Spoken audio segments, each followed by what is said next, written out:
I feel very uncomfortable now. Okay. Cool, we're going live now. Awesome. So once again, I'm just going to ask everyone who is not going to be speaking to turn off their cameras to make sure the live stream goes on smoothly.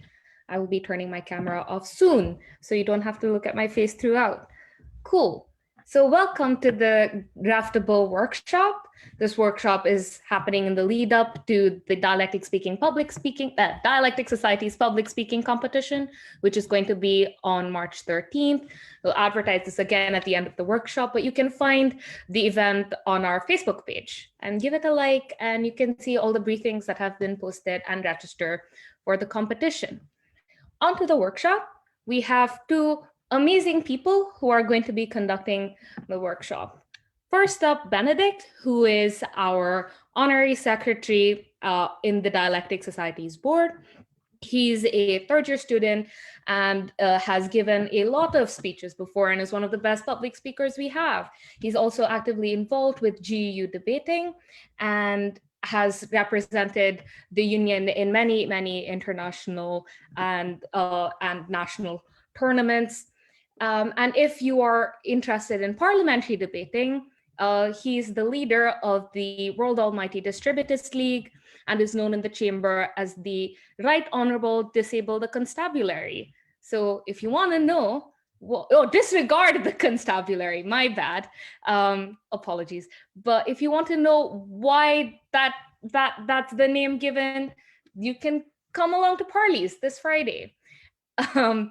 Cool, so that's our first trainer. Next, we have Julie, who is also an amazing, amazing public speaker, one of the best we have. And she's a fourth-year student, and she has also represented the Glasgow University Union in many, many international tournaments and many, many national tournaments, and won many of the tournaments. So Benedict and Julie combined together, you're in great hands today. She in parliamentary debating is the leader of the Wick Club and is known in the chamber as the Honorable Holy Water. Again, if you want to know what that means, shoot us a message or like come along to the parliamentary debate. But I am going to stop talking now and hand it over to the two of them. Hey, hi everybody. Thank you so much, Ananya, for that introduction. I'm just going to share my screen real quickly. Can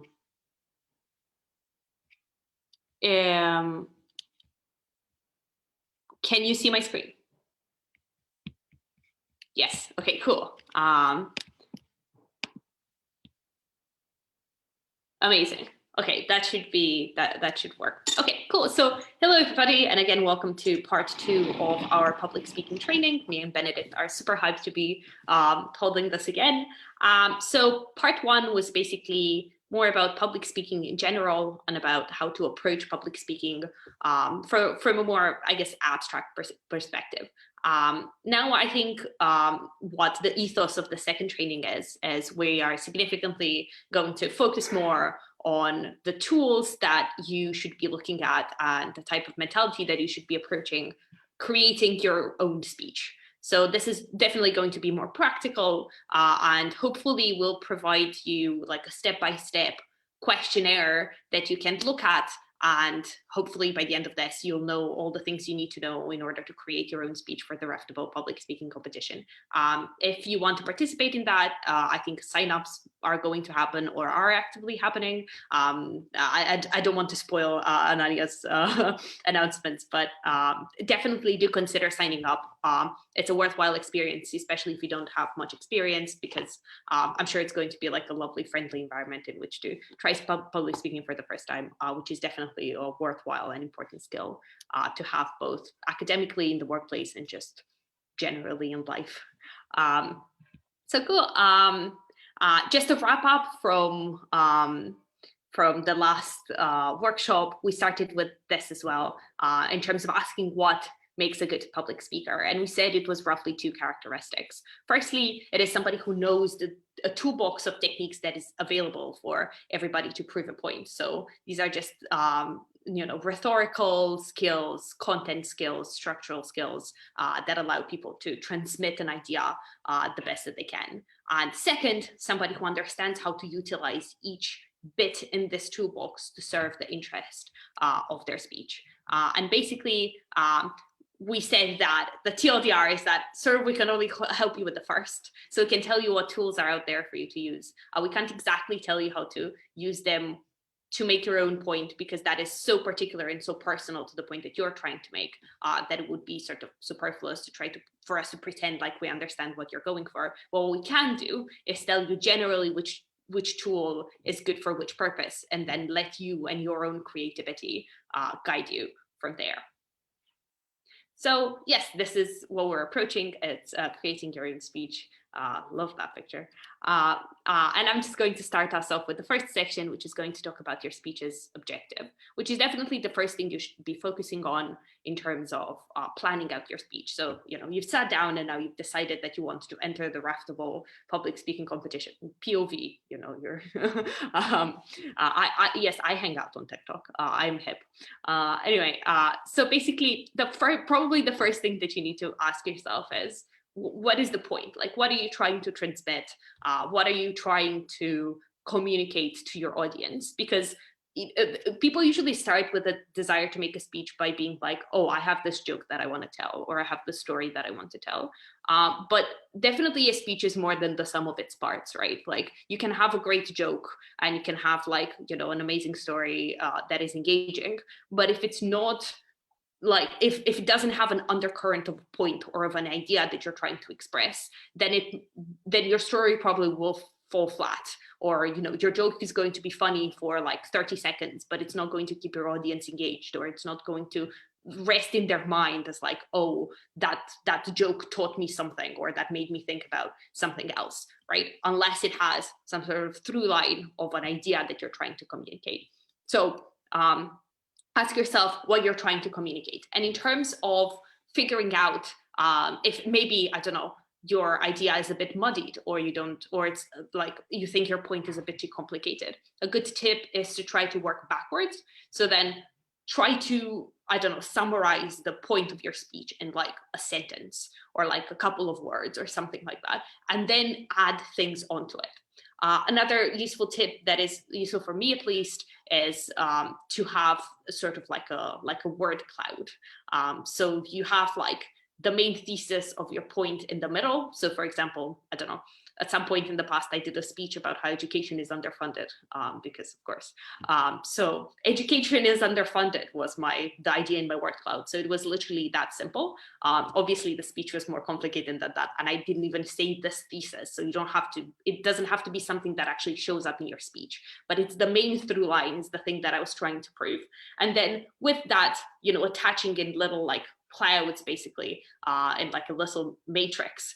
I put on stories, I put in jokes, I put in arguments, etc. And that sort of created the totality of my speech. Another thing you can ask yourself in terms of figuring out what your point is trying to hone in on an emotion that you are trying to evoke or create in your audience. So this can be sadness, awe, laughter, etc. So basically try to ask yourself, am I going for a funny speech? Am I going for an emotional speech? That's sort of the TLDR of it. This is not to say necessarily that you have to limit yourself to just one emotion. You obviously can take your audience through a more diverse range of emotions. But that is something that also comes with some downsides, which is if you don't handle these tonal shifts correctly, they might come across as being quite abrupt. So this is something that is definitely a more advanced thing to do, I think, in a public speech, because you can, for example, I don't know, say a very emotional story and then at the end try to undercut that with a laugh, and then it just comes off as awkward, for example, and nobody finds that funny. So it all depends on timing, it depends on delivery, and it's quite a sophisticated thing to pull off. So again, you definitely can do it. It's just more of an advanced technique. So we just thought we'd warn you in advance of this possibility. But it's also not a bad thing to just evoke one emotion, right? It's fine to just have one funny speech if you can pull off being funny for the totality of your presentation. There's nothing wrong with that. You don't have to. A speech doesn't have to contain multiple emotions for it to be good. In trying to decide here, because maybe you think, oh, I could invoke multiple emotions here, right? So, I don't know, a speech about how you think that the meaning of life is pursuing your passion, for example. It can be funny. You can tell an anecdote when you, I don't know, tried to sing piano and it turned out badly, right? Or it can be, I don't know, an awe-inspiring story about how you overcame some sort of struggle, etc. So if you're trying to decide between multiple emotions or multiple types of speeches, I think it's useful to think about what is your comparative advantage. Sorry, I do economics, isn't it obvious? What I mean is, like, what are you particularly good at? What type of speakers do you like to watch? If you've given a presentation before, what did your style sound like? Do your friends think you're naturally funny, or are you funny sort of on accident? So for example, I am definitely a person that's sort of accidentally funny, but whenever I try to be purposefully funny, it doesn't really come across. I'm better at the sort of angry style of speaking, so I'm good at like pointing out that, I don't know, the world is frustrating or there are some problems out there, etc. So I'm definitely more suited to that style. That is definitely something that I have discovered about myself while doing a lot of public speaking competitions and events, which is why probably participating in the Reftable Cup is probably a good idea for everybody to do, because it also allows you to explore what your comparative advantage is. But if you can't figure it out, you can definitely also just try to practice in your room, or even ask your friends, or look at the type of speakers that you find that you like, and try to mimic their style. But it's worth doing that sort of introspective work, is the TLDR at this point. So the first thing to ask definitely is what the point is. We've given you some sort of tools or some sort of questions to ask in terms of figuring what your argument is going to be. The other thing to ask is what the context is in which you will be delivering your speech. So the first thing here is, how does the setting in which you're presenting the speech look like, right? So definitely a speech that you will be doing at a public speaking competition, I think intuitively differs from a speech that you'll be doing in a professional setting, or a speech that you'll be doing in like a competition or a parliamentary debate. So it is important, and we'll talk about that later, about different types of, I guess, content and structure that is appropriate for each type of setting. But here, just generally, it is important to anticipate that the context of your speech is going to influence the type of things that you say. And you need to have this in mind from the beginning of your planning journey, right? So I'm doing a public speaking competition speech. It is probably good that I have some sort of stylistic flourishes, right? So having this in mind makes the brainstorming process significantly easier, because you use it sort of as a guiding light for the type of content that you come up with.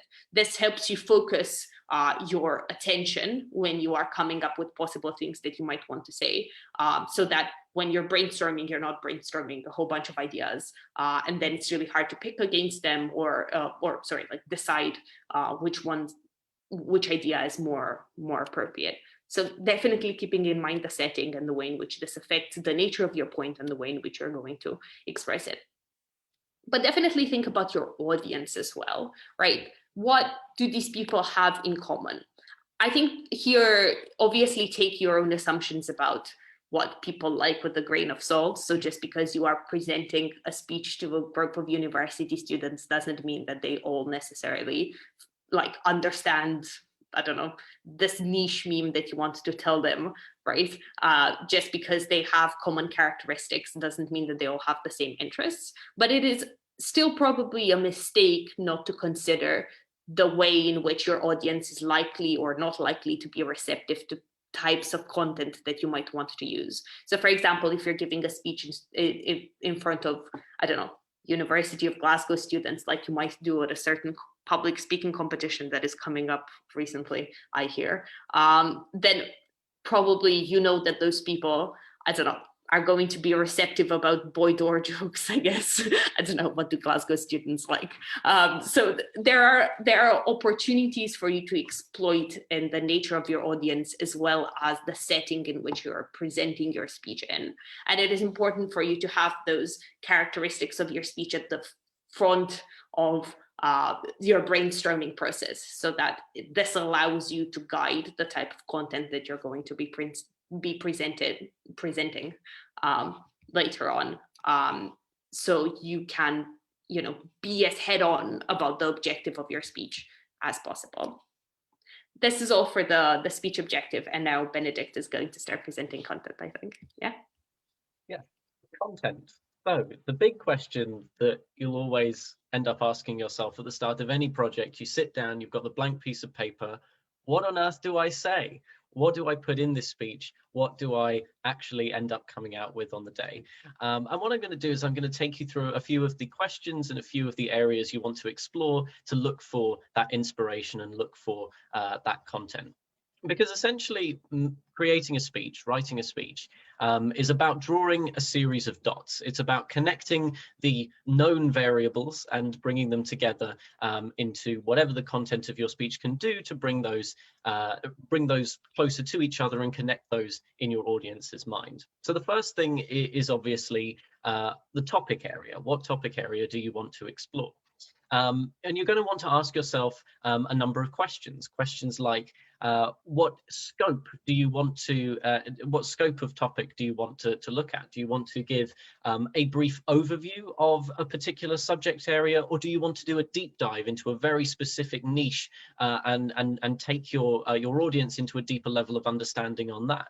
Those will have different effects on what impression your audience is left with, right? The more in-depth approach will leave them, hopefully, if it's successful, feeling that they understand in a more nuanced way this very specific area. Whereas an overview can often leave them asking more questions or looking for more detail in terms of whatever content you have covered, and there's obvious instances in which some of those are more useful than others. For example, if you've done, say, a body of work, you've, say, written a book, for example, you want to take your audience through an overview of the kinds of questions this book will explore. And when the audience sits there at the end of the speech and goes, actually, yeah, those were a lot of interesting questions, now I want to know more, then in that instance, they're probably likely to buy your book and learn more about what you have to say, which is obviously the outcome you're looking for. So once you've decided on a particular scope, once you've decided what your audience is going to see in terms of the breadth of the topic you're going to discuss, you then want to think, okay, can I look at this topic in a more interesting way? Can I come at it from a different perspective? Can I explore different outlooks on it? And now this doesn't have to define your whole speech. A particular way of looking at a topic doesn't have to be everything you say about it. But it could, for example, form an effective hook at the beginning of your speech to be able to take people through a different way of looking at an idea or a different way of looking at something that they hadn't explored before. That's the kind of thing which will catch your audience's attention and have them thinking, maybe some more interesting things about this topic are also here to come. And then you can give the body of what you actually want to say. The second dot you then want to draw, and this naturally follows from what Julie has just told you about speech objective, but you'll want to draw in your purpose, the purpose of your speech, and what you want to achieve in terms of in terms of what you want your audience to come away from it with.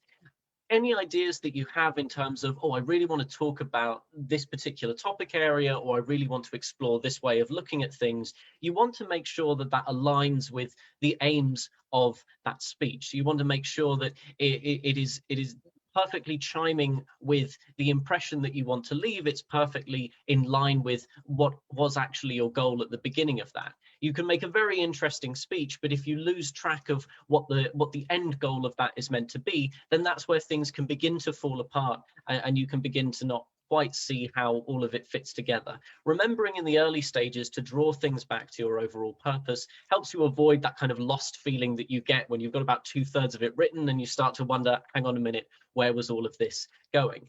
But also don't be too rigid, right? Because you know, letting yourself explore a particular dimension of the topic, right? Letting yourself stray away from it for the purposes of generating an interest, for example, or making it a more complex exploration of the topic, of course, has its uses. This is perhaps something to remember in the early stages. Let yourself be creative and explore this area as the writing process is going on, and then draw it together at the end, remembering, okay, now I have to bring this all back into the fold. How much of this is relevant? How much of this do I want to keep in to make sure that I'm spending as much time as possible on pursuing the purpose of my speech? Those are sort of the two ends in which you can employ that particular consideration so that you get both the most creative speech and the one which is the most effective.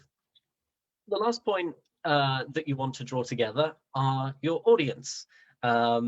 Now, it is extremely rare that you know absolutely nothing about your audience, right? In 99% of cases, you will know who the group of people that you're going to be going and talking to, right? You will know where you are giving the speech. You will know where this content is being advertised. You will know who is likely to show up to these kinds of things, and you'll have that impression in your mind.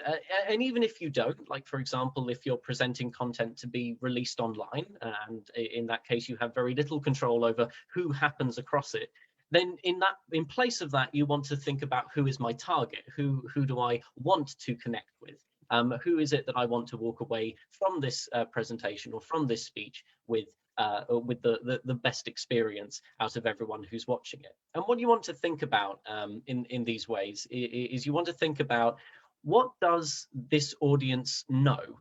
What do they perhaps not what do they like, but like, what are their frames of reference in terms of the world, right? We all understand the things around us. To get a little bit deep and philosophical here, we all understand the world around us on a series of points of reference, right? Things that we know other people know, and we can sort of, on the basis of that, begin to think about various topics and various new ideas that may come our way. You want to consider what kind of knowledge does your audience have, and what kind of ideas will they have come across in this particular area before, and how can you make sure that your content is drawing in that starting point to the journey that you're putting them on in that speech, right? You could give a brilliant speech on a brilliantly chosen topic, deliver a lot of nuance, have it be giving a brilliant argument as to why you should believe this certain thing about it. But if you haven't connected that to what your audience already knows, then you're likely to lose a few people along the thread of what you're talking about. They might start out really trying to understand, but if you haven't made sure to bring in what they already know and bring them from that position, then you're going to lose them no matter how hard they try to understand and keep with you. So make sure that you're always bringing it back to your audience. And these 3 dots you want to draw together throughout the course of your speech, and make sure you're paying service to each of them as you go. That's a good health check, right? When you get to the end of a particular section of your speech, ask, is this on topic? Is this within the scope that I want? Is this pursuing my purpose? And does my audience understand where is my audience at this particular point in the speech? And have I drawn them in appropriately? The 4th and final dot is the subject of this next section, and that is you. You are your speech's unique selling point. You are what makes this speech special, right? Nobody else has delivered this speech other than you. Nobody will ever deliver this speech other than you. You are what is unique about this situation. And no matter how modest you might want to be, your life is interesting. Your life has content in it. You are wandering about the world, thinking about things, talking to people, consuming pieces of media, and it doesn't matter how much of a recluse you may think you are definitely engaging with the world in these ways. And that is the best well that you will ever get in terms of where to look for content about things you might want to talk about, right? These are your experiences of the world. These are the things you know best about, and that's what you know. This is where you are able to draw from in terms of telling people something that they might not otherwise be able to hear about. You want to tell people a story that maybe it isn't directly about yourself, as in it's not a story that's like, here is something that happened in my life, I'm going to tell you about me doing this thing. But telling stories which relate to your areas of interest, or how you have evolved an understanding of a particular thing, or how you see a certain topic or a certain idea. That is the kind of story that you want to tell people, the kind of story that you want to bring in to a public speaking project. It's the kind of thing which people won't get anywhere else, and therefore it is a valuable thing to introduce. I'll give you an example of this. I recently had to do a job interview, and one of the tasks I had to fulfill in the course of the interview process was I had to do a 5-minute presentation with no other aids. So a 5-minute unaided presentation, that's a speech to begin with. But anyway, there's a 5-minute unaided presentation on something that inspires you. Now, something that inspires you is perhaps the most textbook example of a terrible public speaking prompt, right? It is the one of the most difficult kind of prompts to actually follow something meaningful from, right? Because it's setting big expectations, right? You know, something inspirational, right? You need to come out with something really inspirational, but also it's not giving you any kind of hints or any kind of direction in terms of what that inspirational thing is going to be. But the thing you have to remember when you're engaging with these kinds of difficult prompts, or engaging these kind of situations where you're meant to come up with something out of, no, I'm not going to talk to you now. When you're engaging something really out of nowhere, is how do I bring myself into this story? How do I connect this to my own life? And actually, what I ended up talking about in the end in the interview was public speaking workshops. I'm doing a lot of workshops at the moment. I'm doing a lot of public speaking. It's a big part. And so that's what I brought into this context, and that's what I talked about. I talked about how inspiring it was to see people develop through different workshops, see people become better speakers, become more assured with their words, and go on to achieve in that way later on. Now, is that, in the grand scheme of things, the most inspirational thing ever? No, that I'm obviously not the most inspirational person the world has ever seen. Much more interesting and inspirational things have happened. But it was an effective thing to talk about because it was personal, because it was something that I could link from myself and my own experience, and I could bring to that forum something that wasn't otherwise seen. People respond really well whenever they walk away from a situation thinking, damn, I couldn't have heard that anywhere else. I really, this is something that was really special. This was something which was really unique. People respond well to that because they feel a value from hearing a story that they know they couldn't have got anywhere else. It feels good to see something that if you hadn't been there, you would have missed. And bringing yourself into the story is the best way that you can give people that feeling of actually seeing something new and actually seeing something unique. So, having done that, having worked yourself into the wider narrative or wider story of your speech, the final thing you want to do in terms of developing your content is begin to reflect and review, to begin to challenge what you have done and challenge what you have planned out. You want to challenge assumptions that you've made throughout the course of your speech in terms of like, is this the most appropriate topic area that I should have covered?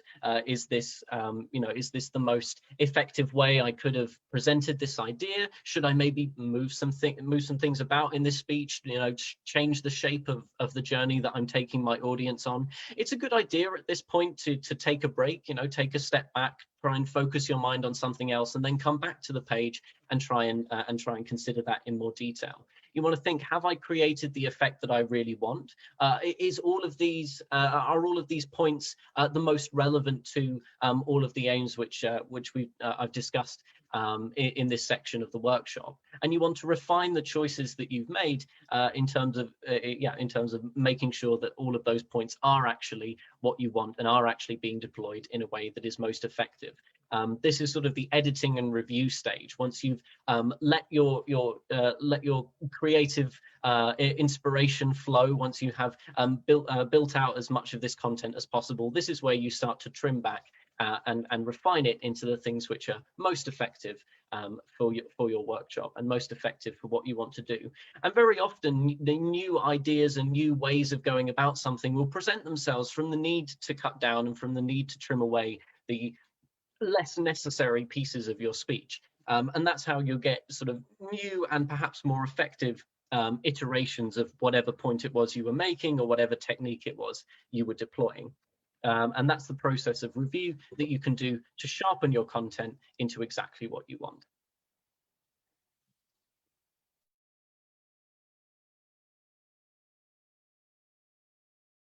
The factual aspect of whatever you're doing. This is obviously under the caveat of if the content in your speech is factual. It may not be perfectly factual all of the time, but if your aim is to tell people something that is indeed true and is indeed something that they should know about the world, then it's important to always remember to be accurate about that. Give yourself a harsh fact check. There is nothing more disheartening than spending a lot of time building out and delivering a speech only to find that people disagree with the thesis of your speech or didn't really get the whole thing as the result of some very minor technicality about was what you said at that point at the beginning of the speech technically true. It's one of the easiest things to do, just go through line by line and go, can this be verified? Can I check that? Can I, the place where I first heard that or first researched that, can I go back and look at where I first found that and make sure that that is still true, that is still what I need to be doing, and that still something which I want to put in my speech. Now, apart from ensuring that that outcome is that the outcome of your speech is factual, right, and that you're actually telling the truth to people, verifying your knowledge in that way will also help to alleviate any worries that you have, any lack of confidence that you have about your knowledge of the topic. Right, I think a lot of our anxieties about giving a public speech will be essentially boiled down to the question of, but what if I'm wrong? What if I say something wrong or say something silly? And these kinds of accuracy checks are worth doing as much for your own peace of mind and to reassure yourself that, yes, you have done your due diligence and you have, by all possible efforts, made sure that everything that you're saying, every one of these ideas that you are sharing with the world is indeed true and is indeed something which can be verified. The other direction to take this and the other way to consider the factual content of your speech is to think about the research process as a more general part of your project, right? You can learn as much as teach in a speech, right? Like anyone who does any kind of teaching, right, or runs workshops, for example, anyone who tells people things and shares knowledge in a number of different ways will tell you that they understand the topic better after having taught it or having shared that knowledge than they did beforehand. And the reason for that is because my cat is attacking my door. And the reason for that increased level of understanding is because of the kind of level of reflection and the level of research that goes in to thinking about a topic from the perspective of, I'm trying to tell this to someone, I'm trying to bring this to somebody who is looking at this idea or looking at this topic for the first time.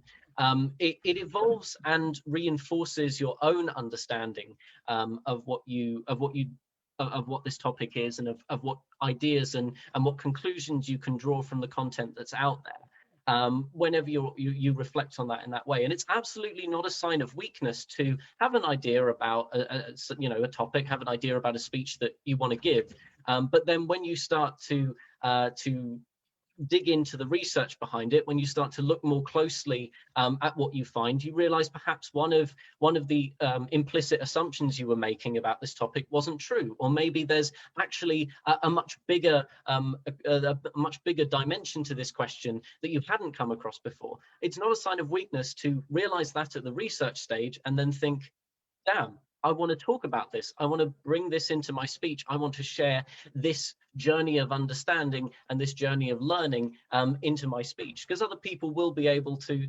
sympathize with that same process of exploring more about a topic and understanding it in progressively greater detail. That's something which you can share then with your audience in a way that is valuable, and it's definitely not something which should be taken as a sign of like, or maybe I shouldn't talk about this topic because I don't understand it properly. If you're learning, and you can ensure that your audience is experiencing that same kind of journey.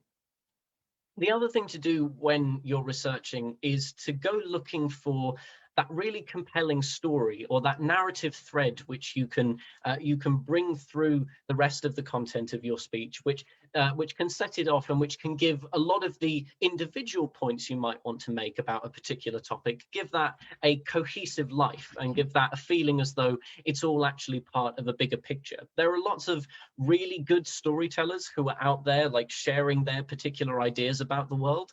And by drawing inspiration from the things which they can tell you about their respective areas, you can help to build your own narrative and help to build your own understanding of this topic in a way that you can present to your audience and then build that narrative thread that can help people feel like it's more cohesive. Cool. So that's your content. That's where you can look in terms of what do I want to put in my speech. I'm going to tie off this section with a couple of notes on stylistic points. And now, if you were in our, I'm just going to let my cat in. She's going to participate in this workshop, but otherwise, I'm just going to be sitting here with. Yes, I know. Otherwise, you're just going to hear this this battering sound like somebody's trying to break into my house. Okay. So if you came to the last public speaking workshop, then we talked about stylistic techniques and talked about rhetorical techniques in a little bit more detail. But these are a couple of the stylistic points you want to tie in and a couple of ideas for questions you want to ask yourself when you're constructing your speech in order to understand and in order to make sure, yep, here comes the cat, and in order to make sure that you are, make sure you're bringing your speech up to the best level of stylistic talent. Okay, so let's go. Firstly, you may want to ask some rhetorical questions, engage your audience in a way that involves using other rhetorical techniques such as rhetorical questions also apply, but this is obviously the most recognizable example of that. Basically, what you want to do is you want to be using these techniques to engage people in a way that they can feel like they're part of the content which is being given. Give people a reason to feel as though this isn't just them watching somebody, on a screen. They're actually part of what's going on, and they're actually part of what's happening. Now, the reason why you'll often want to do this through the form of rhetorical techniques like rhetorical questions is because it's actually often very difficult to get yourself actual audience participation, right? Like to actually get people past the nervousness barrier of, do I actually want to be the person who's speaking out in the room? Oh, do I want to ask and answer the questions? People get really nervous about that, and it's sometimes hard to break through that ice within the flow of the rest of your presentation. And this is doubly the case online when every other already difficult to orchestrate participation process is now also plagued by the, oh, hang on, am I muted? Wait, hang on, can you all see me? Oh goodness, my internet connection isn't great, and all those other problems which just make people shy away from engaging with presentations in this way before.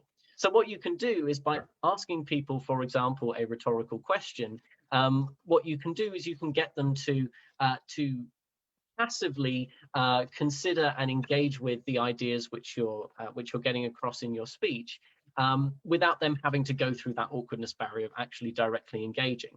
The thing is, when you ask somebody a question, when you throw a question out into the room, people will instinctively answer it in their heads, right? Even if they don't think it's directed to them, even if they don't think that they want to like actually say an answer, people will instinctively think, try and work out what the answer to the question is. And you know you've done this, right? You know you've done this when somebody else has asked a question and you've heard it. You know that you have instinctively tried to think of an answer. What you can do then, as the person giving the presentation or the person speaking, is to then play off the expectations of what people will immediately think. And there are obviously two ways you can go about this, right? You can either meet the expectation, right? Use it as a point at which to draw everyone into the room behind a common message and be like, yes, this is something which we all agree. And maybe you're stepping them up from less intuitive ideas about a particular topic of the world into taking them from more intuitive ideas that everyone agrees with into less intuitive ideas. So you're trying to bring everyone together on this journey, a rhetorical question which meets expectations, make people feel like, yes, I am agreeing with this. I am going along with this idea. I'm going along with this way of thinking about things. Or you may want to subvert expectations. You may want people to go into this speech, this is often a good way to start. You ask people a rhetorical question, they answer it in their heads, and then you're able to go, actually, no, it's not what you're all thinking. It's something completely different. What that's likely to do is trigger in your audience a curiosity, right? I've just been told I'm wrong. What on earth, right? Like, hang on, I know I'm right. I think I'm right. What on earth is different about the world from this person's perspective? What are they going to tell me that I don't already know? And that's how you get people to engage with these ideas and get people to suddenly, they want to listen to the rest of your speech and they're really invested in what the answer to that question may be. A couple of notes on language.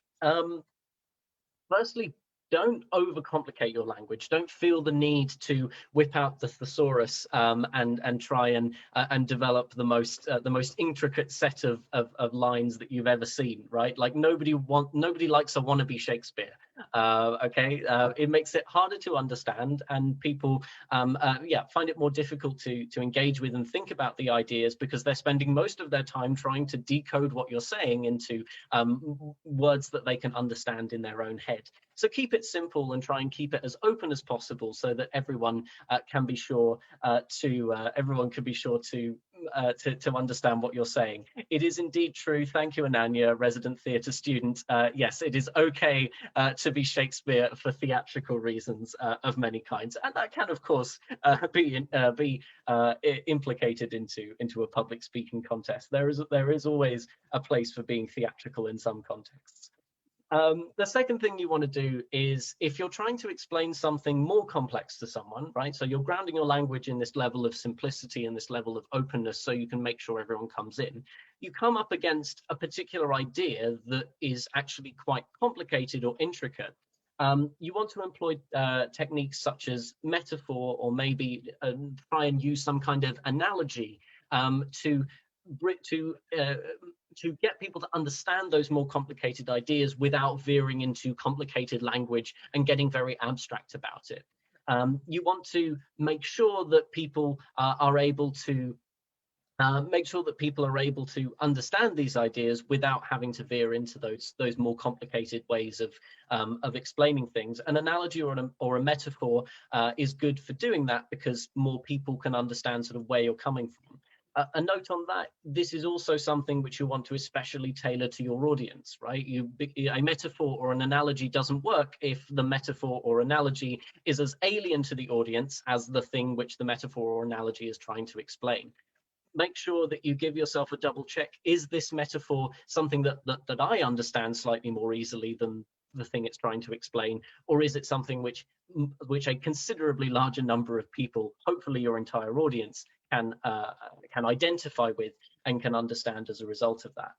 And of course, last but not least, there is always a place for some humor, for being funny, and for throwing in jokes, throwing in some wordplay. It is always fun to give people a little bit of relief, a comic relief that is about throughout your speech, so that people can sort of relax and sort of engage with in a more peaceful and relaxed way what it is you're trying to say. This is particularly useful to think about in terms of the overall emotional flow of your speech, right? Like it is, it's easy to imagine, for example, if I delivered a speech to you, which was 10 minutes of me yelling very earnestly and very angrily about something very intense, that would get quite exhausting. You'd probably get exhausted and try and find some way of leaving before the whole 10 minutes was up. It's very exhausting to listen to something that's very intensely, just constantly building, just constantly at it. Dropping in a bit of humor is a good way to, in between the points of intensity that you want people to remember best and you want people to feel the most out of your speech, to take the troughs between those peaks of intensity with some kind of light humor, maybe a story which is a bit more lighthearted, that takes your audience out of that feeling of tense and intense concern about the topic of your speech, so that it can be brought back into a way that makes people feel a little bit more comfortable, and you can then use that opportunity to engage people and bring them into a new area of the topic and start on something else which is more serious, start on some other topic in your speech. This is the kind of these are the kind of ideas that you want to think about. What kind of emotional journey is my audience going on, and where is it most appropriate to use different kinds of language to match the experience which they're having in that moment. Finally, then, expectations in general, right? When you are presenting your speech, you're obviously thinking about a lot of different things. You're thinking about how do I start this speech? How is everything being framed? How am I approaching this? What is my tone like? All of these different stylistic concerns. And in a lot of cases, there will be a norm or an expectation which you can either follow or subvert. And this is very similar to what I was talking about earlier in terms of the rhetorical questions, right? You have a choice to make. Do I go along with what the audience is expecting and sort of bring them more effectively along a journey? Or do I break their expectations and produce a cat right in the middle of the public speaking workshop? No, you can't sit on my notes because otherwise I won't be able to read and I'll be telling people rubbish. Yes, so you want to balance between breaking tropes, which will catch people's attention and will make people wonder what else there is to your speech, right? They'll begin to ask questions and become invested in what the next what will be revealed in further parts of your speech. But that comes at a trade-off of the more expectations you break, the more people are less sure of the overall structure or approach of your speech. They will feel less sure of what exactly it is you're doing. You can take extreme examples on other sides, right? If I delivered a speech in which I broke all of the norms, I don't know, I walked in backwards, I didn't say hello to anyone, I started off in a different language, I announced the contents in the middle of the speech, I did all of this rubbish. If I did all of that at the same time, people would not appreciate that very much at all, right? Because you wouldn't have any kind of handle on what is this speech, what is the idea meant to be, what am I meant to be engaging with here, what am I meant to be thinking about when I'm watching this? So there is a trade-off to every single norm break or norm conformity that you make as a stylistic choice within your speech. You'll also want to think this in a context-dependent way, right? Like different expectations will be present for different kinds of speeches. Whatever context you are in will make differences, right? Am I in a professional, formal context? Am I in a competitive context? Is this something that's meant to be more relaxed? Am I talking to a massive group of people or a relatively small number of people?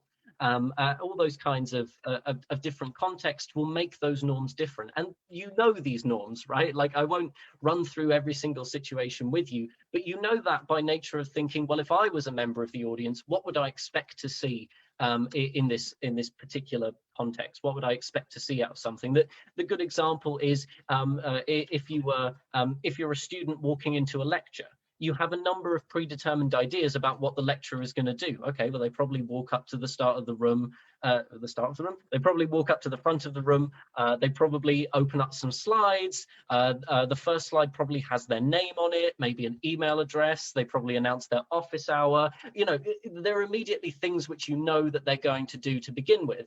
And that's exactly the kinds of formats which arise just out of what people's expectations are in a particular context.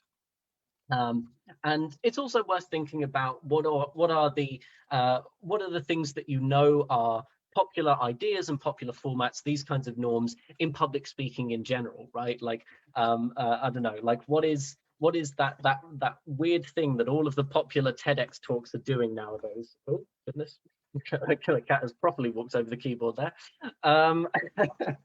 Yeah.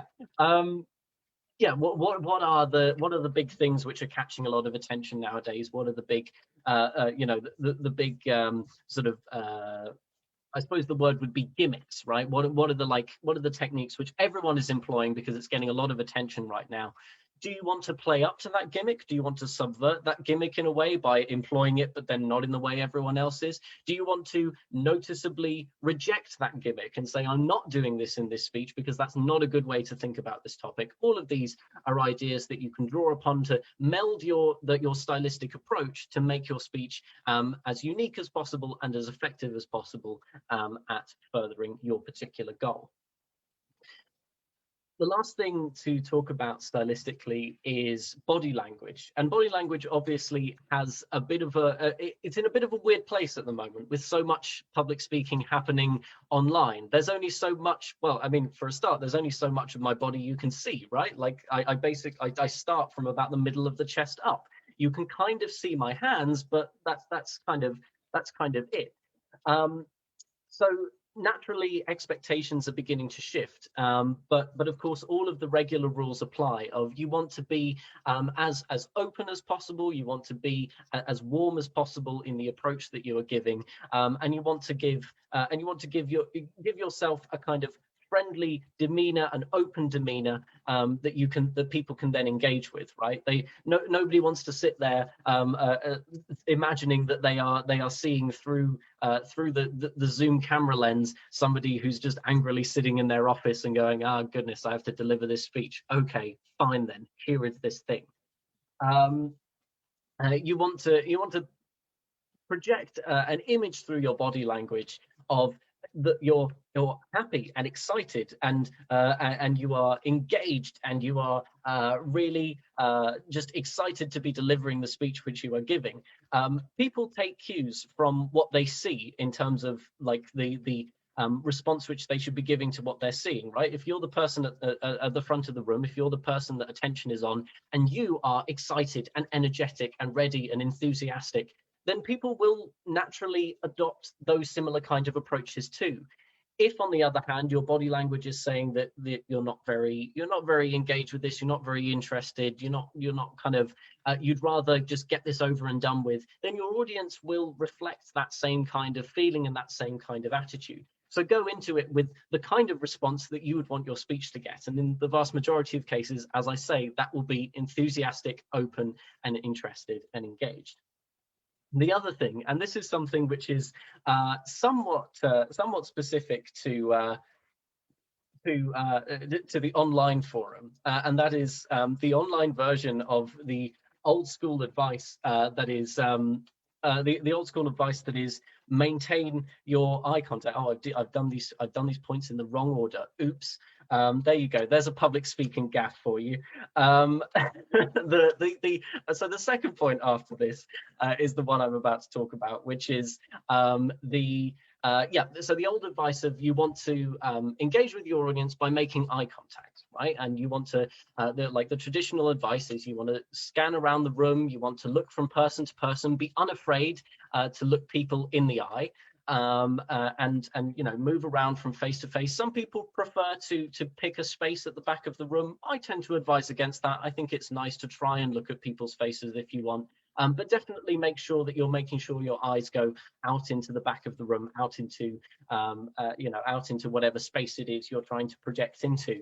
But the online version of this advice is to look at your camera, not at people's faces. And now,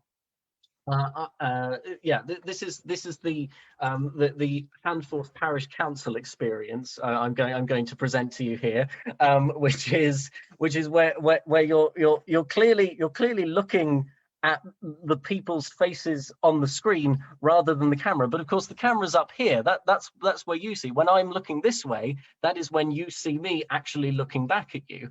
But people obviously have a tendency to want to look at the faces that they see. That's the natural human response in a situation where you're talking to people. You feel this this urge to look for the people. Look for the people's faces and look at them, but that's obviously not what comes out in effect whenever you're delivering your speech. So what you want to do here is either make sure that you're looking at the camera and as much as possible focus on the camera and focus your attention on that, or if that feels a little bit difficult, if that feels a little bit too much like you're not looking at anything and just kind of staring at a robot, what I like to do is back away from my device so that it doesn't really matter so much where exactly I'm looking. If I'm looking in the general direction of my laptop or phone or whatever, then like the general direction of my eyes is towards people.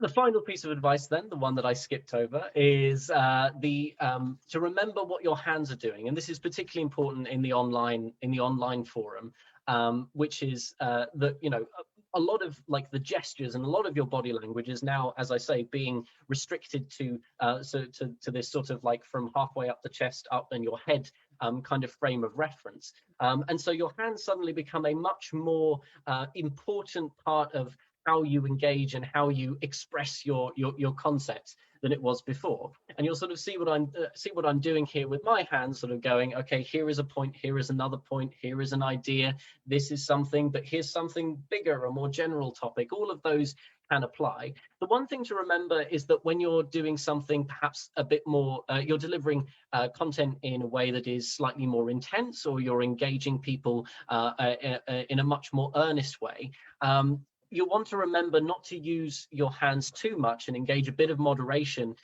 because if you start flailing your hands a little bit too much, that can sometimes come off as aggressive, or sometimes come off as like a little bit like overwhelming, more than it does actually help people to follow what the flow of your ideas are, and help people engage with the concepts that you're bringing.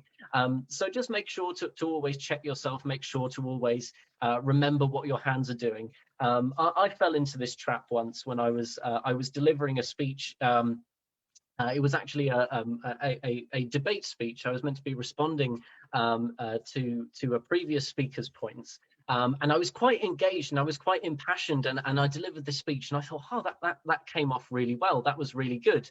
And I sat back down and I was chatting with people afterwards, and they asked me, Benedict, were you okay up there? And I was like, yeah, I was fine. What are you talking about? And they said, well, you were gripping the side of the lectern like your life depended on it. And so what I'd done is, in my intensity, I was sort of grappling with this lectern in a way which, like, you know, for me, I wasn't even thinking about it, but projected to my audience a much more like angry and aggressive and kind of unhinged persona that obviously wasn't what I was trying to create. The check there, which would have prevented me falling into that trap, would have been to remember, what am I doing with my hands? Is this actually part of the wider story that I'm trying to tell you? And so there we are. Those are kind of the main pillars of stylistic consideration that you want to do a double check on, make sure that you have an approach for, and will make your speeches come off with a little bit more flair. And I'm going to pass back to Julie for the next section, which I definitely remember the name of, and is structure. That's it. Thanks, Benedict. Really appreciated that. I thought that was super good. And especially the cat content. We love to see it. Like, well, obviously, you know, we're trying to give good tips about public speaking, but like we can't avoid having the spotlight taken away from us by Smudge. So yes, okay, got that right. Fantastic. Okay, so POV, you know what you're going to talk about. So you've decided on what the objective of your speech is, what your point that you're making is. You've decided on some funny anecdotes that you want to say, but also maybe like a heartwarming thing to like wrap it up with. You're going to start with a rhetorical question. You've got it all down, how you'll use your like body language and, you know, words language. But now you got to like piece all of them together. And that's when like, this is embarrassing to say, but like my favorite part of public speaking comes in. I am an actual nerd for structure. I love structure. I think I like it because it's like a little bit of like hidden magic, right? That like you don't really realize that there is structure when a structure is good, right? Because it makes sense, it flows, it grapples, like it like catches your audience's attention, and it does everything that it's supposed to do without people realizing like exactly what you're doing, right? I think I rely on structure a lot, and I think it's particularly relevant for, I don't know, those of us who maybe don't have like a perfect understanding of English, like second language, but also just generally like for anybody who fears that they're not necessarily going to be listened to the fullest extent. I think it's very important, and it's a great tool, because if you're presenting your ideas in a structured way, then they're like much more likely to resonate with your audience, and, you know, and be something that they like take away, like when they go away from the lecture theater or whatever, they will remember what you have said.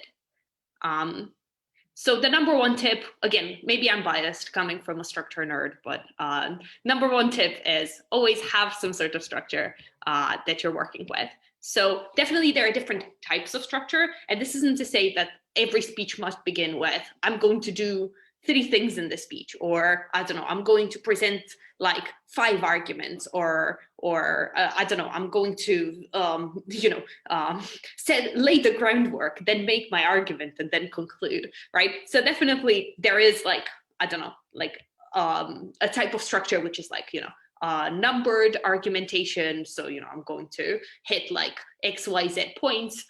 You can have like a structure where you're just linking your ideas with connecting sentences. So you have different paragraphs, and then like they flow from one to the other. You can have like a more free form, like flowy story structure where you're just like taking your audience by the hand and sort of like walking them around like a story experience, where you're just like also commenting on what happened as like the voice of the narrator, etc. So obviously these different types of structure are appropriate to different types of speeches, and we'll go into, I don't know, announcing, not announcing structure, but also I think some of these ideas are also intuitive, like, you know, obviously a story structure is better for when you're telling a story.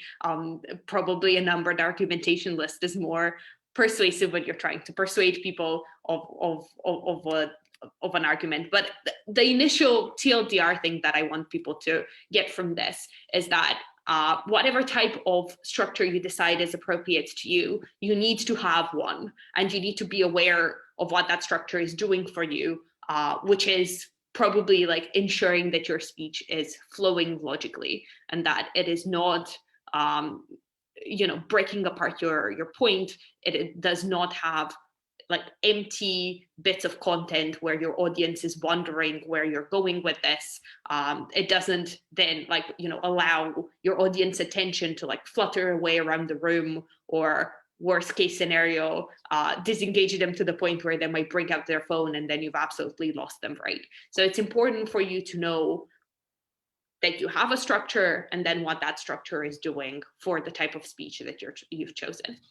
An eternal question, I guess, in structure is whether or not you announce it. So whether or not you sort of break the meta of the speech. Like, is this something entirely performative where I'm not going to acknowledge that I'm giving a speech? It's just, I'm telling you a story over like a pint or whatever. Or is this like, am I breaking away from the performativity of it? Am I stepping outside of the performance, and am I telling you, okay, this is a speech that I'm doing, and I am going to walk you through several parts of the story, and then at the end, my point is going to be this.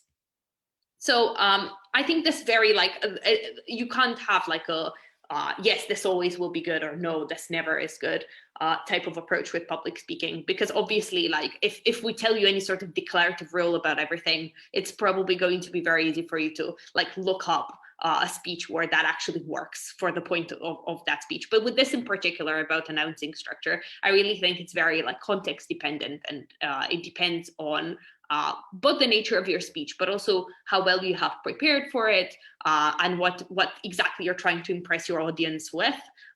So we can go like quickly into the pros and cons of announcing. So probably it's very persuasive to announce some type of structure if you're trying to persuade or you're trying to argue. So if the point of your speech is, I want to convince you that this is a problem, or I want to convince you that my solution is the best solution to like a certain lacking, something lacking in the world or whatever, then it is pretty convincing at the point where you can outline I don't know, like 3 different arguments or 3 different approaches that you are taking when solving a solution. It also is persuasive because it allows you to give a walkthrough through that argumentation, and it ensures that you are hitting all of the steps of what an argument should hit, right? So it like highlights for your argument, look, for your audience, sorry, look, here is an example, look, here is a justification, so that even if they don't subconsciously realize, you know, like maybe if you didn't have a structure, maybe they would have subconsciously realized that you're hitting all of these points, but now you're 100% sure that even if, you know, they are not familiar with the nomenclature, like now they are, and now it's very obvious to them that, you know, you're doing the necessary job, which is, you know, hitting all of your argumentative burdens, let's say. So then it's also very useful to number your reasons, because aside from being able to keep track of them and your audience keeping track of them, so you're like, oh, okay, we've moved on to the next reason. It's like a sort of like you holding their hand through your argumentation, but it also, I mean, I guess if you have a lot of things you're showcasing, it is quite impressive to say like, oh, I have I don't know, I have like, you know, 5 reasons or 5 I don't know, like 5 anecdotes that will persuade you of this thing. And also just, I mean, if you take anything away from clickbaity like 5-minute crafts videos online, is that people really like numbers. And they like, you know, having promises made to them. So it's like 5 arguments for why education needs to be more funded, that will make you scream. I don't know. I haven't watched one of those videos in a long time, but you get the point. It's quite satisfying to people, and I think you're able to tap into some serotonin receptors for sure in your audience brain.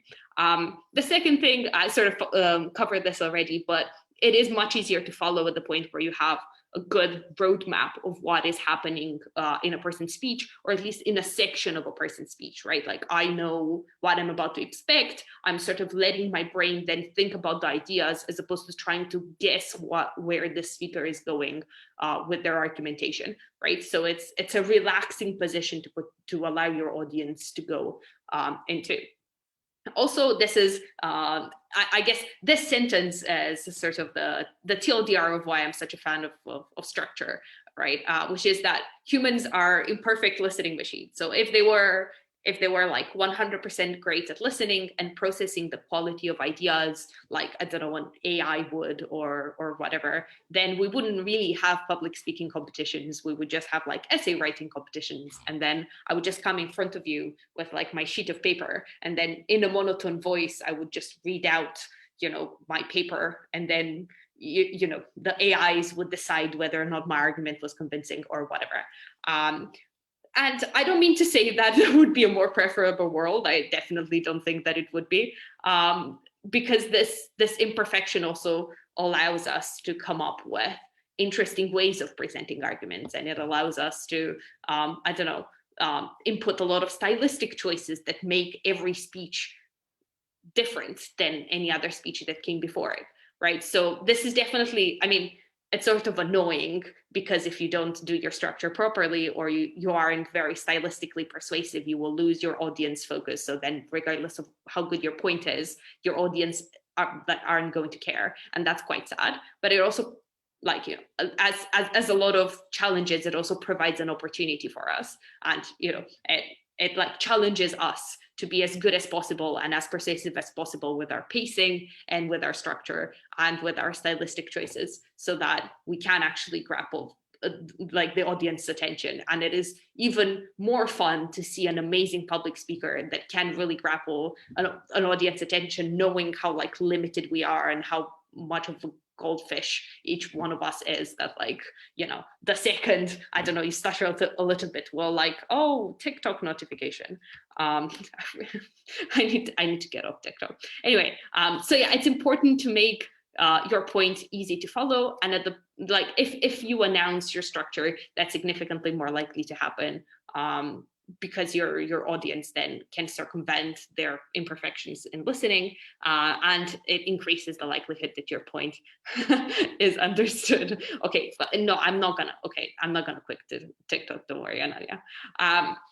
The last thing is that it can make you look confident and prepared. So this is definitely more of a stylistic, again, impression that you're leaving onto your audience. So if you know already what the headlines of the things that you're saying are going to be, and you promise your audience that you are actually going to deliver on these things, and you actually deliver on those things, then it definitely looks like, you know, you have all of this planned out, that there is a sort of script, that you know what you're going to say, and that if you actually manage to cover all of the points, then you actually were persuasive, and you didn't, like, there wasn't any sort of time mismanagement consideration, that you did actually end up tackling all the points that you wanted to tackle, and that this speech actually ended up how you wanted it to end up, at least in the structure department. So that's something that can make you seem like, you know, you did your research, you have a lot of perspectives to talk about, and that can increase audience buy-in, because they're like, oh wow, this person really knows what they're talking about, etc. Which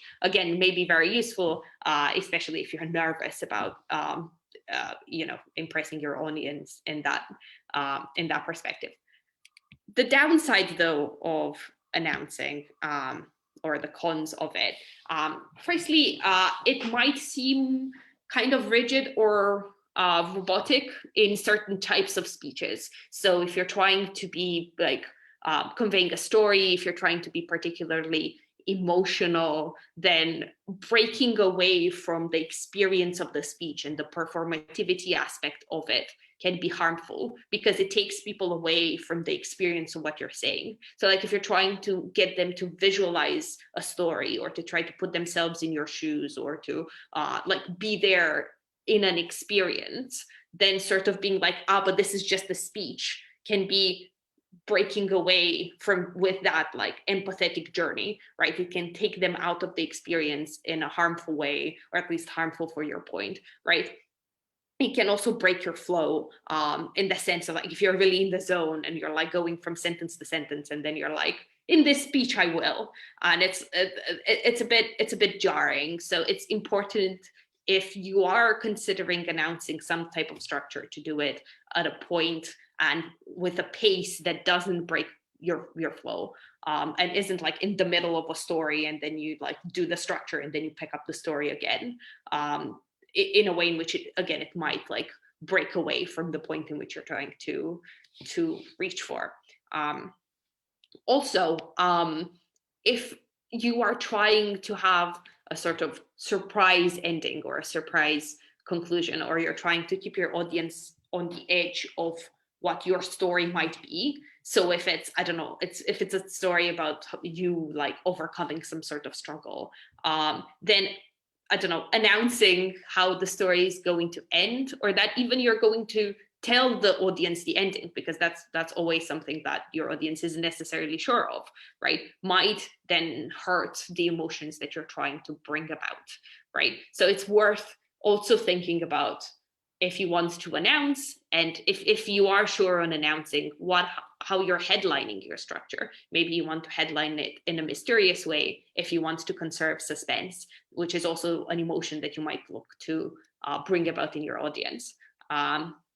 it can be a spoiler sometimes if you're sort of like, oh yeah, and then I'm just gonna tell you how I overcame that. Like, oh, okay, so this ends positively then.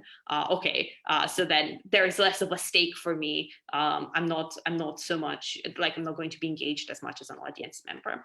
And the last thing, and quite, I think this is important advice, and I wish somebody told me before I like had to find this out on my own, is announcing structure is risky, mostly because there is a high chance that you aren't going to follow it, that you aren't going to get to that last point because of time considerations, because you didn't plan out your speech as well as you thought you would, because you don't have time to wrap up things nicely that extensively, so then it looks weird that you spend, I don't know, 2 minutes on each of your other parts and then 1 sentence on the last part, right? So that it makes any issue you might have with time management incredibly much more obvious than it would have been if you hadn't announced the structure. So this is also important if you're just starting out with public speaking.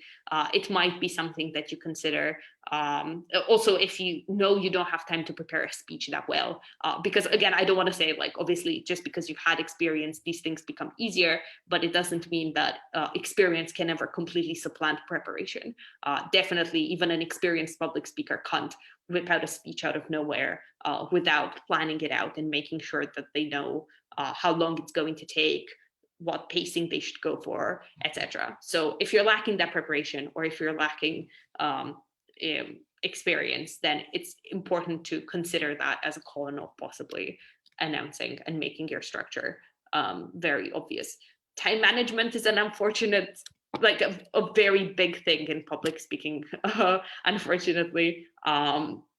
Maybe you have a lot of ideas, guilty, and then it's really hard for you to keep the time because you always have more things to say, or you're afraid that you're not going to have enough to say, so you speak really slowly and then you end up going over time anyway. There are a lot of issues that can come in with time management, and including having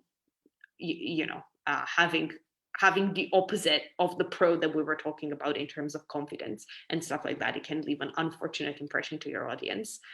It can look like you're underprepared, etc. Cool. Now we're going to talk about the cornerstones of structure, which is openings and closings. They are sort of the foundational pillars, regardless of the type of structure that you're going to go for. You are going to have an opening and you are going to have a closing. That's just the name of the game. And then whatever happens in the middle. But because humans like first and last things and they remember them most, it's important to talk about them and the type of impression that you give in them. So we're going to start with the beginning. I know. So tips about openings.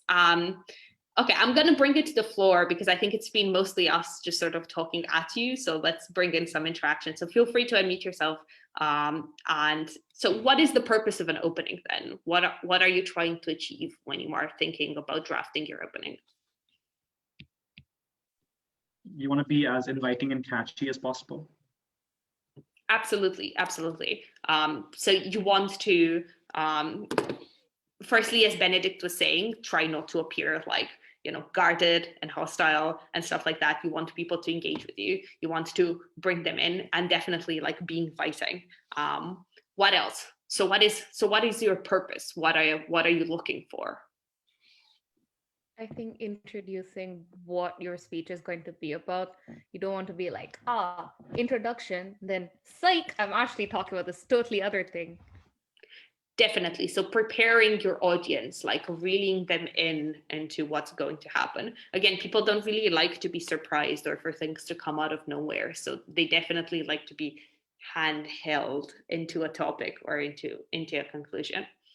So yeah, definitely. I agree with both of those takes. I think it's definitely, so it's very important, the first thing that you do to like grab people's attention, right? So they are probably, if you think about this in a I guess real world situation, but even more so given that we're all at home and we're all like surrounded by possible distractions.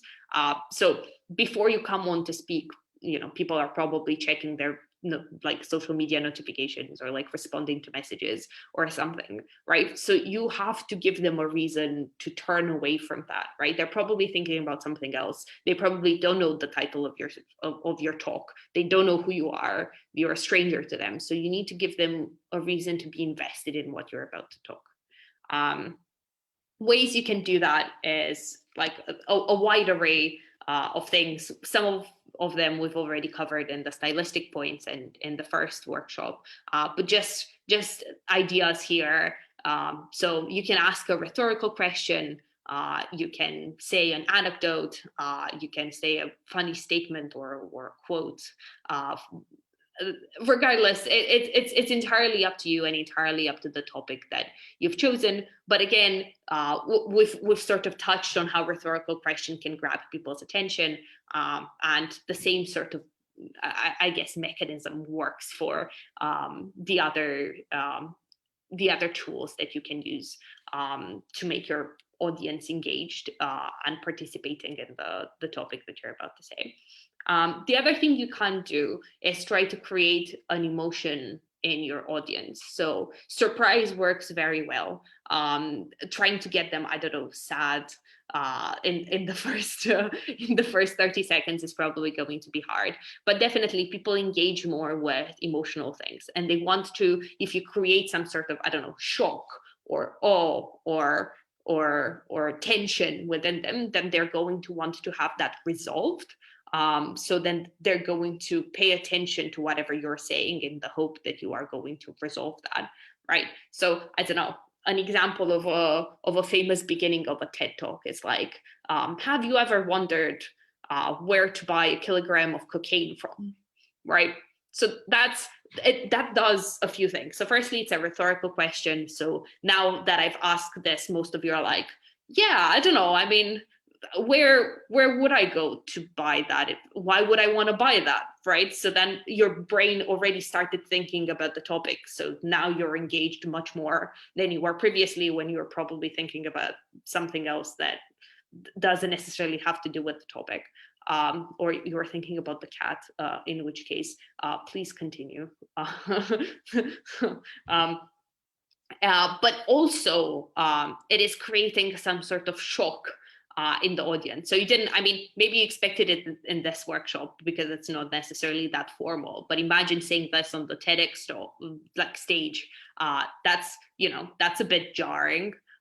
You wouldn't expect somebody, I don't know, dressed up in a suit to be talking about cocaine. So that's immediately something that grabs people's attention. And it's also like, haha, drugs. So that's also an added benefit of, breaking with your audience's expectations. But it's also playing on their expectations to a certain extent, because the trope of like, have you ever wondered type of questions and ways in which speakers start, right? So then by doing something like you're using it, so you are like lulling your audience into a fake sense of certainty, right? Of familiarity, like, I've seen this before. Have I ever wondered? I probably have.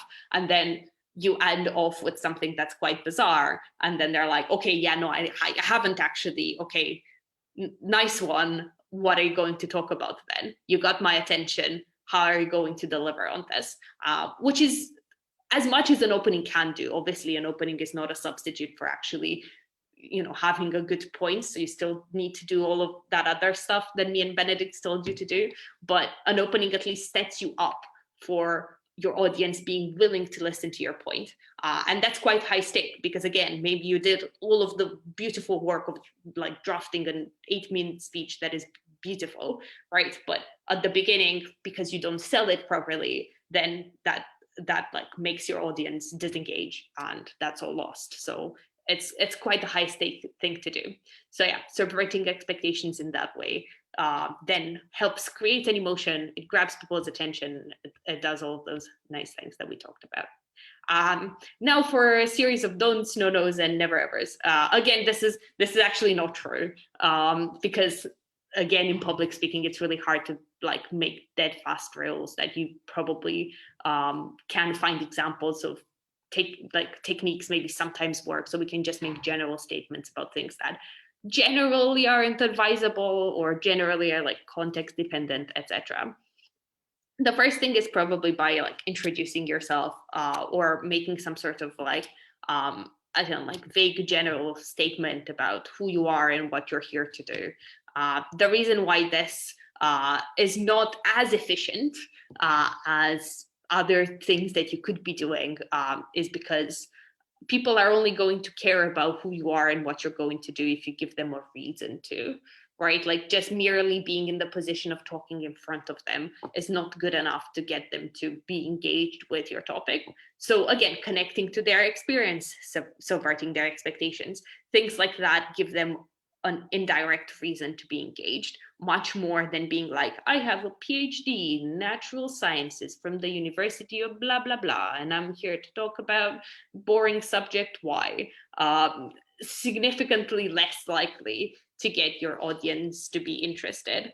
But again, this also is context dependent because, and I know that this is quite hypocritical of us to say this, right? Because we literally introduced this workshop by being like, hi, I'm Julie, blah, blah, blah. So yes, doing a workshop in this context when you're here to, I don't know, I guess, learn something is a different circumstance than if you're presenting a speech at a public speaking competition, right? You go to a public speaking competition to be, I guess, like to see like good speeches, etc. And I guess you're here to learn. So it's a different, it's a context dependent thing. But to be fair, it is always more efficient to do the more engaging stuff, right? So regardless of, it does work in some contexts to just introduce yourself, but it always probably is better to do some type of stylistic introduction.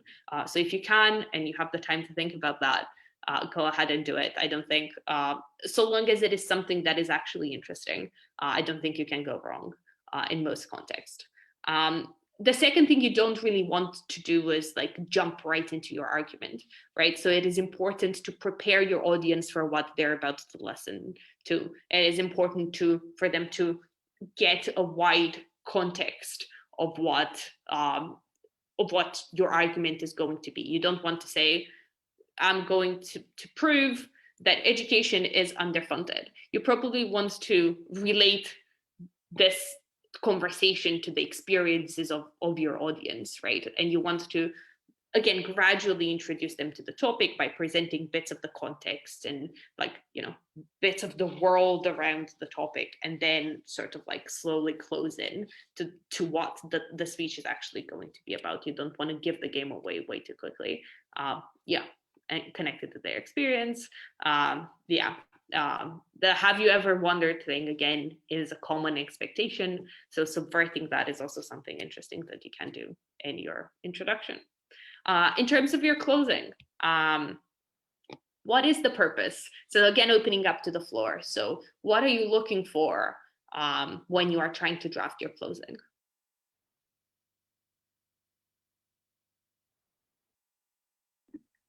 I guess reeling your audience back in because they might have dozed off in between.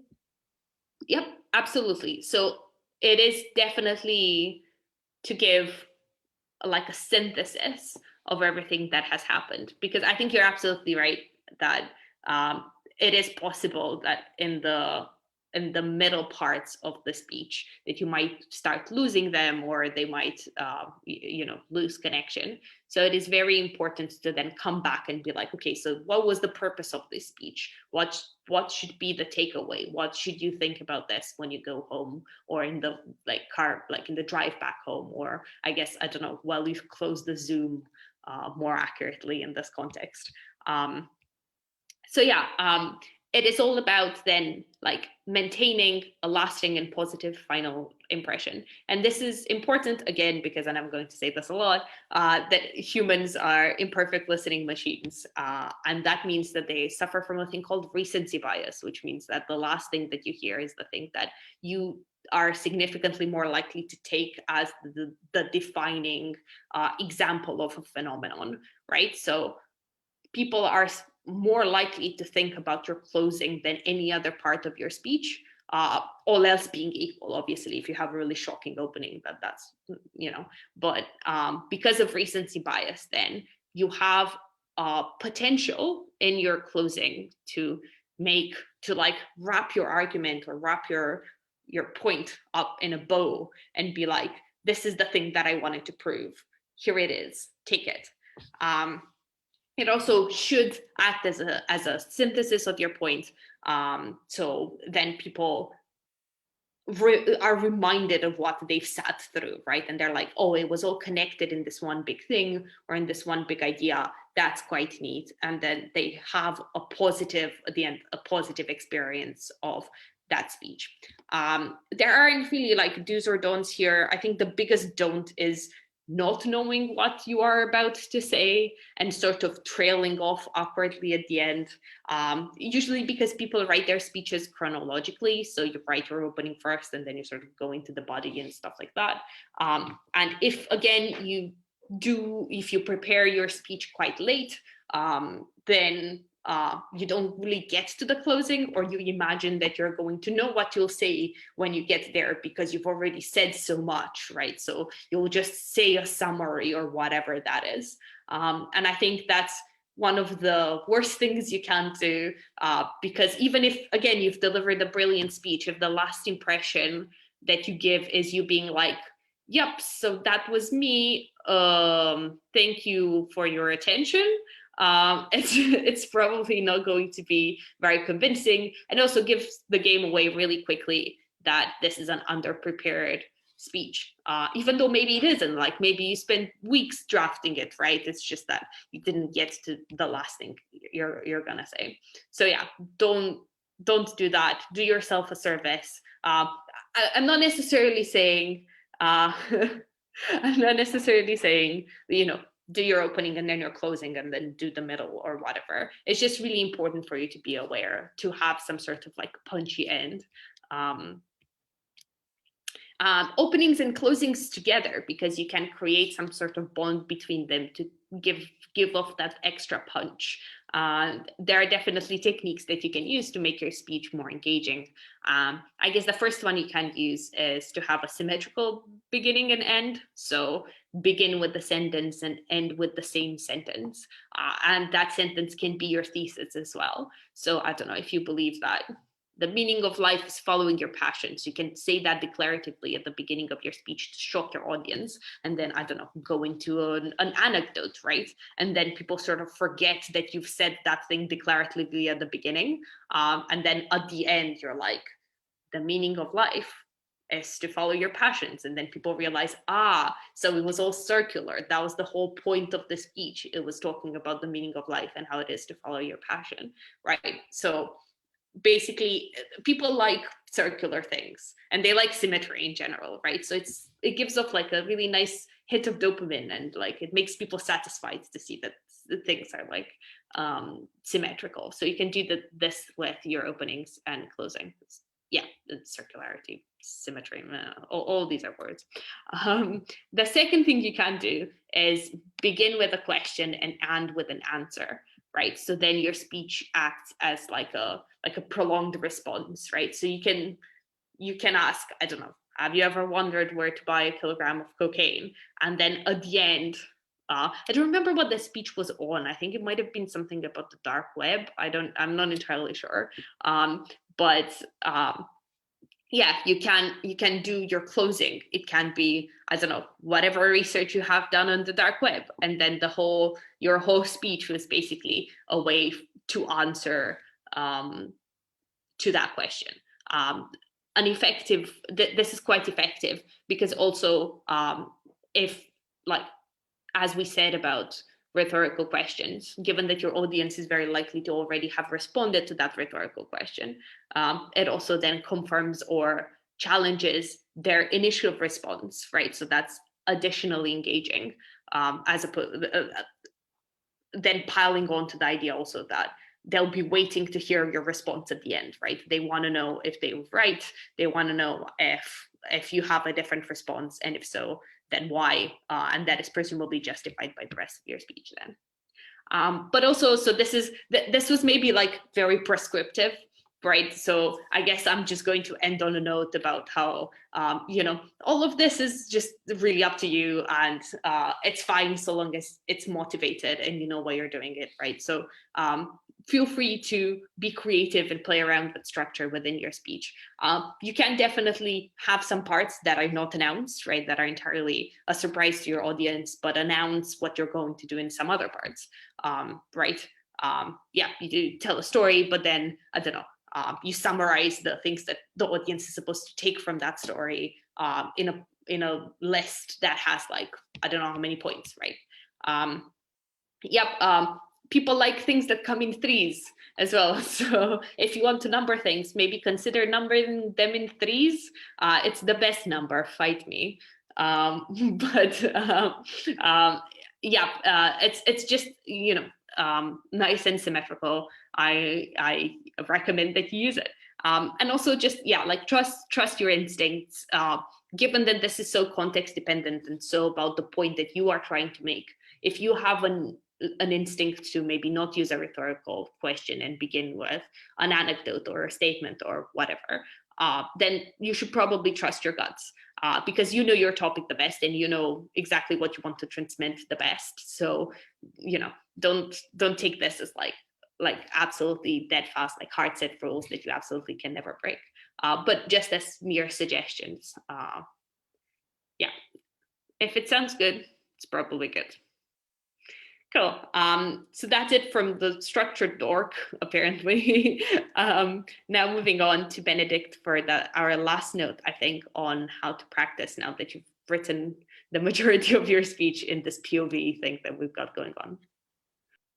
Yep, you've written your speech, you've assigned it a structure, you've given it all of the stylistic flares that you wish to add to it. Now, the final job before actually delivering your speech and giving this presentation or speech in whatever context you're doing it, the last thing you have to do on your own is practice it.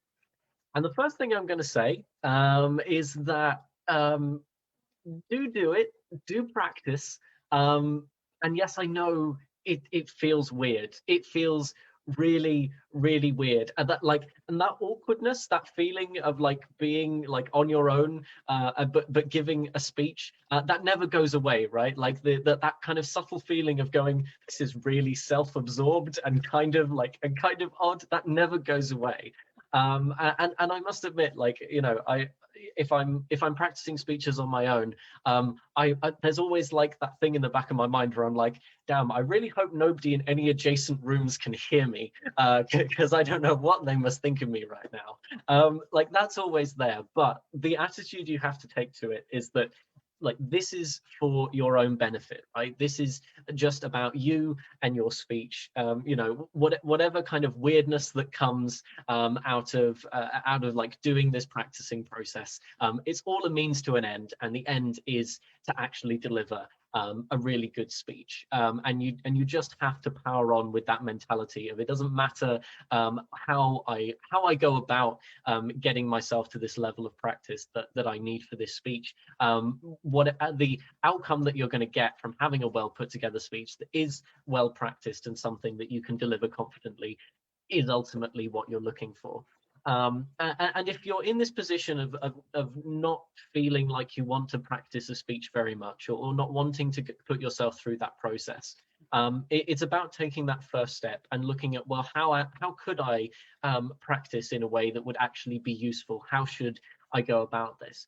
There are a number of methods that I'm going to suggest here, like it's entirely about focusing on what particular aspects of it you want to do, and whichever one of these methods that you employ, it's going to get you to that point where you've fleshed out everything in your speech to the point where you've noticed everything which could potentially go wrong, and you're able to go into to the room, be it virtual or physical, knowing that you are going to deliver this speech in the way that you want it to come out.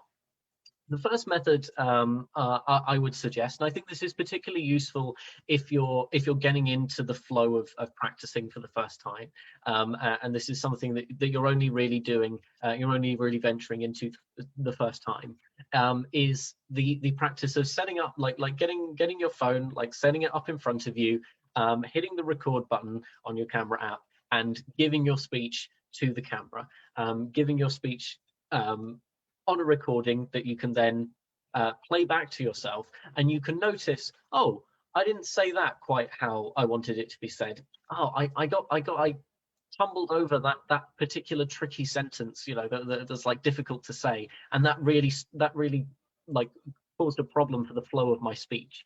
You know, you can notice those kinds of little defects, those kinds of little problems, that you can then either, you know, you can either write around that, decide, okay, I want to do something different, or you can just have that in your mind as like, okay, I want to get this part right because this is the part that I sometimes trip up on.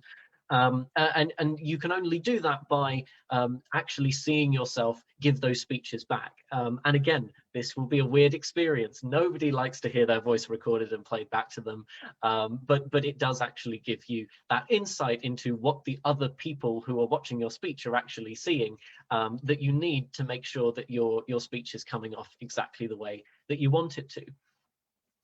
The technique and the method of practice that I use most often is one that's a little bit less structured than that, a little bit more just sort of something that happens throughout the flow of my day, and that is just like monologuing your speech to yourself in and amongst the other things you might do for a particular day.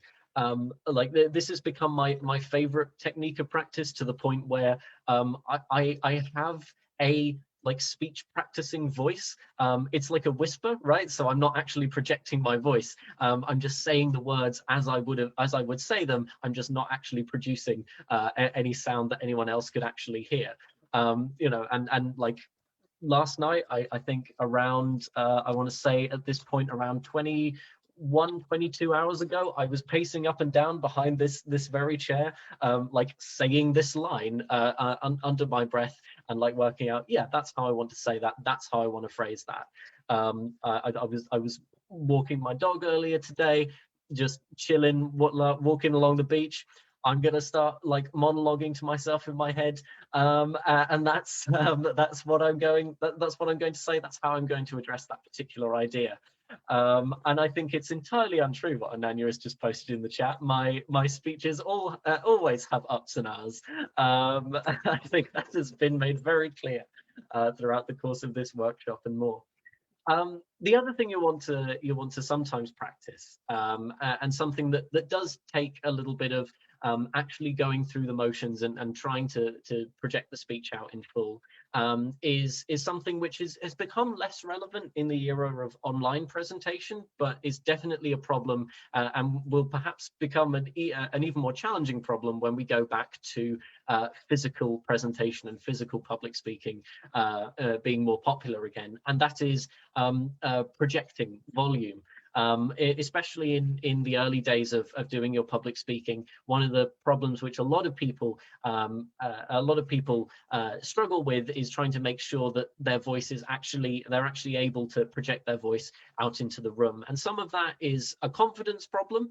You know, sometimes it's just about getting over the overall nervousness of public speaking and broaching that for the first time. But it's also a technique thing, right? Like being able to speak in such a way that you're not shouting into the room, but your voice is traveling in a way that people can hear and is pleasant for people to listen to.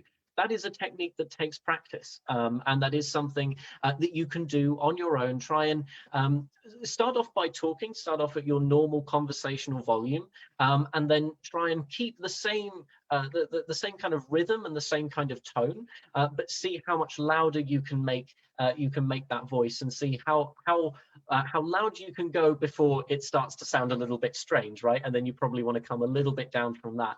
And that's where you want to aim for giving a speech to a room. And obviously that varies with the size of the room, but that's a good way of getting a feel for how your voice will travel as a result of this. There is just no way to get around getting a feel for this other than to do it in that way. This is one of the areas where practice really cannot be substituted by anything else. This is something that you need to work out, how your own voice works, how your own voice feels at different volumes and in different, you know, sizes of room and context. And that's something that you'll be able to pick up over time. And practicing on your own is a good way to start getting a feel for that. And so overall, what you should then end up with is, yes, this general idea of, okay, this is how I'm going to sound when I'm doing this. This is what I should expect about, what I am going to do whenever I'm delivering this speech. And it gives you that chance to double check and run over other things. Now, ultimately, the aim of a lot of this is to get off script, right? It's to not be reading off the page in that sort of like that classic monotone reading off the page voice, and to feel to your audience as though you're not just like regurgitating something that was written some time ago, but this is something which you are doing and you are specifically engaging with them in the process of doing. Now, this is a point of this is kind of like a I guess it's a horizon for a lot of people that is very scary to cross, right? Like, delivering a speech without having the words in front of you and literally reading those words is a point which a lot of people get nervous about reaching and about going beyond. But let me tell you, nothing will ever be worse as a consequence of like doing your usual speaking without a script than the problem of being too scripted, right? Like the absolute worst case scenarios can happen where you're like, maybe you've built up to the emotional peak of your speech, and you're really getting to that point where like everyone is about to leap out of their seats and clap for like an hour or something. You're getting to that point, and then you trip over your words or you misspeak, and it really takes the sting out of that moment. Even that extreme situation is better than never reaching that level of intensity in your speech, never instilling that passion in your audience in the first place, because it just sounded like you were reading out some words off a page. This is a line which you are going to want to cross, and which you are going to want to be brave about. And trust me, it is worth getting to that point where you're able to not just being reading words off the page, and you're able to engage in your audience like with your own words and with your own mind and with your own way of speaking in a way which can never be replicated by literally reading the words off one by one. The first thing you're going to want to do, especially if you are in this position of you've never really spoken off script before, and you're quite nervous about it, the first thing you're going to want to do is practice being off script in general, right? You want to practice writing a speech, maybe, for the purposes of practice, it doesn't have to be a particularly long one or a particularly complicated one. Just writing a speech, having, setting out some notes for yourself, and working your way through that speech and trying to trim down the number of words you have on the page in front of you, while still meeting all of the things which you actually wanted to address in your speech, and still actually saying all of the bits and pieces that you want to. This is also a particularly good place for using the record and review practice method, right? It's somewhere you can, because if you've recorded what you said while off script, because you won't always remember what you say throughout the course of a speech, when you're able to review that footage, you can then see, oh yeah, this is where my mind like trailed off or didn't quite reach the next point that I had to say, and you can notice where it is that you're tripping up in terms of not hitting all of the points that you wanted to hit in that speech. And yeah, going through that process a couple of times of writing the speech, trimming down the notes, and then delivering it is a good thing to get used to. And it's perfectly fine to do that a couple of times on your own with speeches you're never really gonna give to anybody else, just for that purpose of practicing and seeing what it feels like to be off script, and dealing with that feeling, that feeling of nervousness of not having those words directly on the page in front of you, and not having those words there for you. It's something to try with on your own, with the stakes obviously basically zero. Nobody's watching. It doesn't matter if things don't work out, and get into the practice of doing that.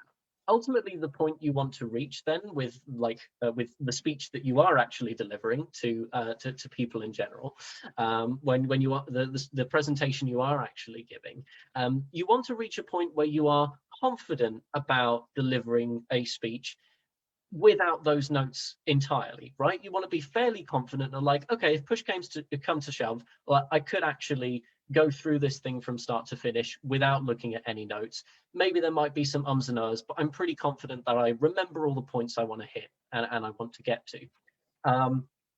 That's kind of the level of practice that you want to reach in your mind, right? That you could walk into the room confidently. Like, let's say something terrible happens. I don't know. I don't know. You drop all your notes in a puddle on the way into the building, right? And they're all completely ruined.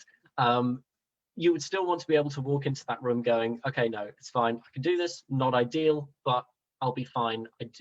I do remember what I need to say. But of course, there is no need to go through the stress of having no notes at all, right? You do want to keep those notes with you, and that's perfectly fine to take them in. This is absolutely not a prescription of never have any notes in front of you because it's just better public speaking to not have notes. No, they need, if you want to have them there, and plenty of people do want to have them there, they can be in front of you. And you might not ever actually, if you've practiced appropriately, you've reached this level of confidence, you might never look down. You might never actually check the notes, or maybe you look at them as you're moving from thought to thought, just to reassure yourself that you have done everything. But it's perfectly, that's perfectly fine to keep those notes for that purpose. That's in fact probably the most effective use of notes. Just there as a reassurance tool and as something to fall back on in the event of, properly having a mind blank, rather than as being like the main point which you keep going back to for a speech. And then the last thing I want to talk about is not overdoing it, not going the other way around when it comes to getting off script. Basically, you don't want to end up like going full circle and memorizing a speech word for word. That's absolutely not the direction you want to go in terms of leaving your script.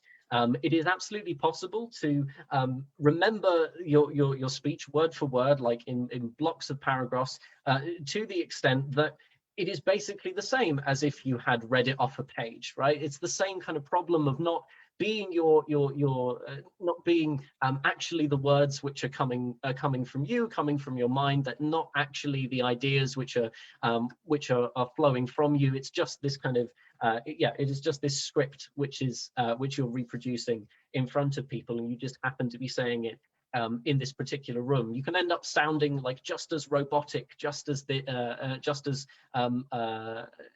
without a natural flow and a natural motivation, as if you had gone the other route and actually had words in front of you.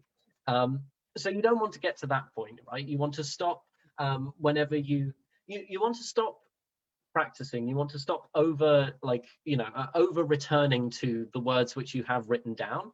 At the point that you begin to notice that you are going like for full sentences, full paragraphs, without veering from the words which you had originally planned on entirely, right? A little bit of variation is what is needed to make that a natural speech which people can see is you actually giving your ideas here and not just reading off something robotically. There's also, like, beyond the obvious stylistic problem and beyond the problem of connecting with your audience in this way, there are a couple of other dangers to going down the route of having your speech memorized in your head and being something that you're going through word for word. And that is that the world is a chaotic and crazy place, and interruptions and mistakes can and do happen, right? Like, your cat might try and break down your door and storm over your desk for about 10 minutes of your presentation, for example.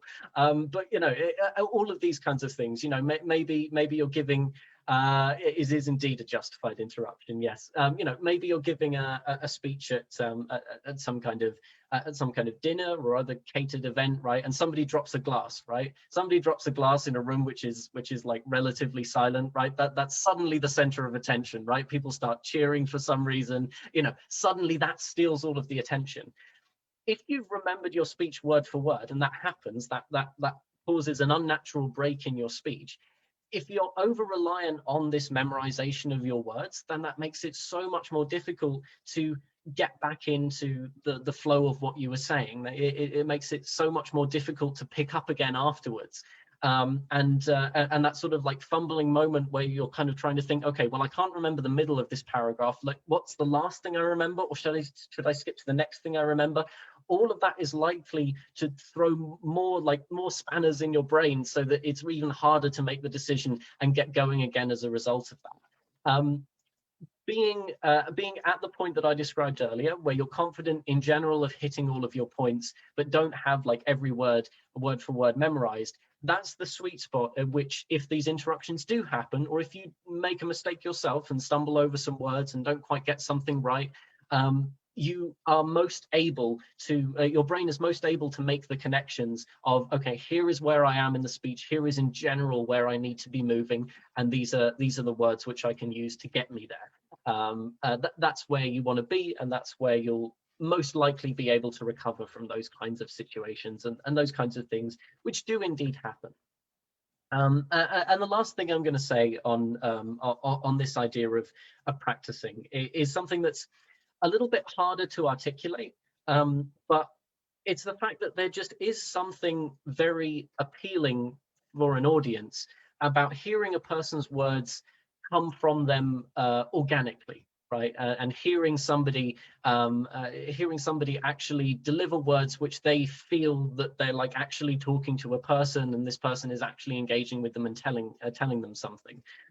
When you veer too much towards this memorization, this over preparedness, you start to lose the you factor of this speech, which, as we mentioned earlier, is perhaps one of the most important parts of it.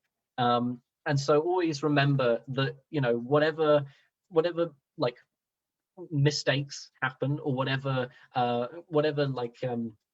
parts of your presentation or your speech you know, pop up along the way, even if you didn't fully expect them, all of them are part of what makes your speech unique, worth listening to, actually something which people are a part of and is valuable to them.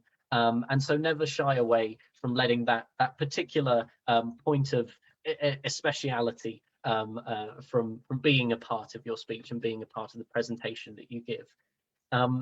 Public speaking, despite the role that it often plays in our world, you know, like you think political campaigns, you think business pitches, you think people reporting the news, like all of these instances in which public speaking appears in our world, like rather than all of the kind of like technical expedience of needing to do all of those things, public speaking is at its core a very personal and creative thing, right? You know, you wouldn't be entirely wrong for describing it as an art form. And we've shown you, hopefully, over the course of these two workshops, the hows of this public speaking, right? How public speaking can be done well. But never forget that what sets it all off is the person who is giving it, the speaker who is actually presenting what they have to say. And I hope that all of you do indeed be that speaker and do indeed bring that to the world of public speaking in whatever context in which you need to employ these skills, but most of all, effortless segue at the Reftable Public Speaking Workshop, which we're going to hear more about soon. But for now, from us, I think that's a thank you for listening, and thank you for paying attention, and thank you for engaging and doing all of those things that we've described a perfect audience as having actually done. It's been great fun, and yes, good luck at the competition. Thank you very much, Benedict and Julie. That was an amazing workshop.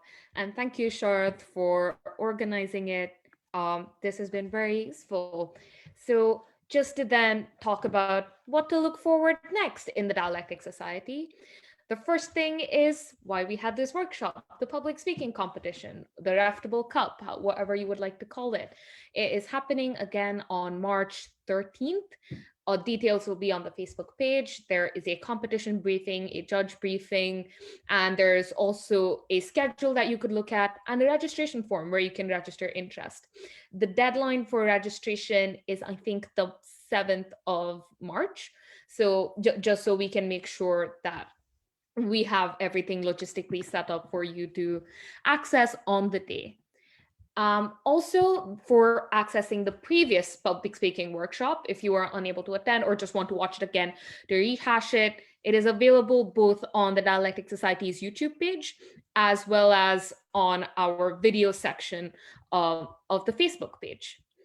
Then in terms of other stuff, I think if you are interested in debating and a more rhetorical form of debating and political philosophy, come along to the Glasgow University Union Debating Society's parliamentary debates, which is scheduled to happen this Friday. It's a 12-hour-long debate that you can come along and watch and maybe even participate next time and use some of the techniques you've learned today and in the previous workshop and hopefully have employed in the public speaking competition there. Well, thank you everyone for coming and hope to see you all at some point.